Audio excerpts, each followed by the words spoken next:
န်ဆန်ဒါကပန်ဆန်နော်ဒီနေရာခမရတော့ရောက်ဖို့မယ်ထင်တာပဲ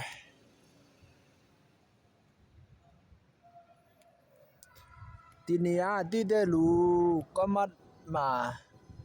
ရေးလိုက်ပြီးတော့အသေးပေးနော်အသေးပေးတဲ့လူဒီနေရာတည်တဲ့လူကဖုံးပေး9000ထည့်ပေးမယ်ကြည့်ဒီနေရာကဘယ်မှာလဲဆိုတာကြည့်ထားနော်တည်တဲ့လူကမတ်ထဲမှာရေးပြီးတော့အသေးပေးဖုံးပေးထည့်ပေးမယ်